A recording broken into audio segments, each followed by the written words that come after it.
basta happy lang, ibang level lang din talaga na. Nagsimula sa simpleng biruan, nauwi sa seryosong usapan. Ngayon, ang relasyong Isabel Oli at John Prats umabot na nga ng 7 buwan. Ang tanong ng marami, altar na ba ang hantungan? Sa unang pagkakataon ay nagkwento ang kapuso actress na si Isabel Oli tungkol sa relasyon nila ng aktor na si John Prats. Enero ng taong kasalukuyan, nagsimula ang love story ng dalawa, ngunit mas pinili nilang manahimik. Until now. It's really nice. Sobrang loving and sobrang sweet. Sobrang okay. Stress-free.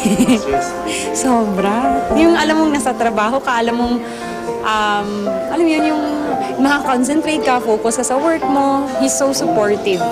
Magkasama sa upcoming afternoon soap na Magkano ang Pag-ibig sina Isabel Oli at Heart Evangelista. Magugunit ang isa si Heart sa mga unang girlfriends ni John. Actually, yun yung pinag-usapan namin ni Heart kanina kasi kinausap niya talaga si John for me. Eh, nung nakita ni Heart, alam mo, nagbago na talaga to si John. Ayun, so isa yan si Heart sa supporters namin.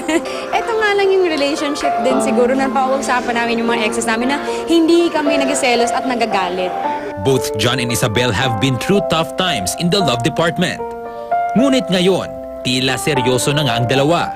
At pag nauusapan yung about marriage, mga ganyan, or kids, ganyan, hindi siya nasa-stress, hindi siya nag-pressure, excited din siya. Preparation na for the future. Hindi ko talaga, sana lang, yun lang masasabi ko, I pray, sana.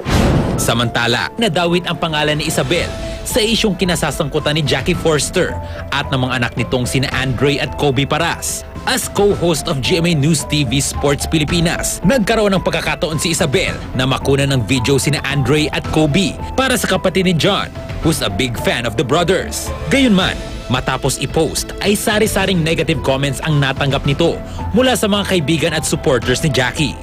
Isabel decided to block and untag those people. Ito ang ikinagalit ni Jackie.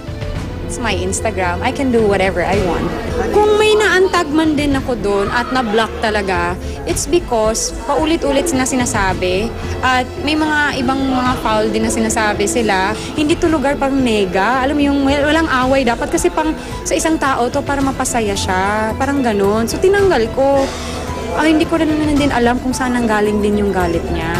Hindi ko sinagot kasi parang di ba? Happy ako ngayon, no? Ayoko.